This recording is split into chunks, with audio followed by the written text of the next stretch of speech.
एक समय की बात है। एक घने जंगल में नदी के किनारे एक पेड़ पर एक बंदर रहता था। उस पेड़ पर बहुत मीठे और रसीले फल लगते थे। बंदर रोज उन फलों को खाता और खुशी खुशी रहता था। एक दिन एक मगरमच्छ नदी से निकलकर उसी पेड़ के पास आया। बंदर ने उसे देखा और मित्रता के भाव से कुछ फल तोड़कर मगरमच्छ को दे दिए। मगरमच्छ को फल बहुत स्वादिष्ट लगे। धीरे धीरे दोनों में दोस्ती हो गई।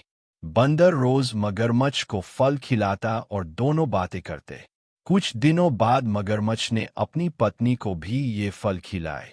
उसकी पत्नी को फल बहुत पसंद आए, लेकिन उसके मन में लालच आ गया।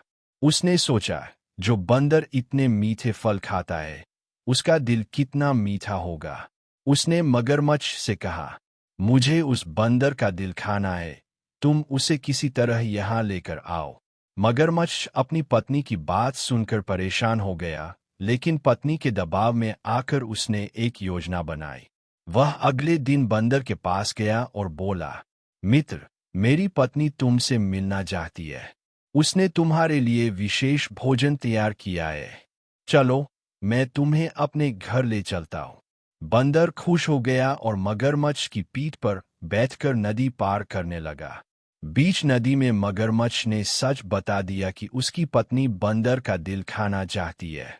यह सुनकर बंदर घबरा गया, लेकिन उसने तुरंत बुद्धि से काम लिया। उसने कहा, अरे मित्र, तुमने पहले क्यों नहीं बताया? मैंने अपना दिल तो पेड़ पर ही छोड़ दिया है। अगर तुम मुझे वापस ले चलो तो मैं अपना दिल लेकर आ सकता हूँ। मगरमच्छ उसकी बातों में आ गया और उसे वापस किनारे ले आया।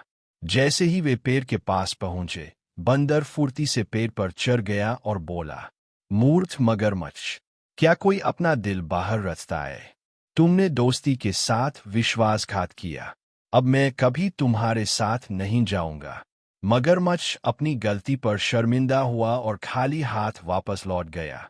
सीख, मोरल: मुश्किल समय में बुद्धिमानी और सूझबूझ से काम लेना चाहिए। साथ ही सच्ची दोस्ती में धोखा नहीं देना चाहिए।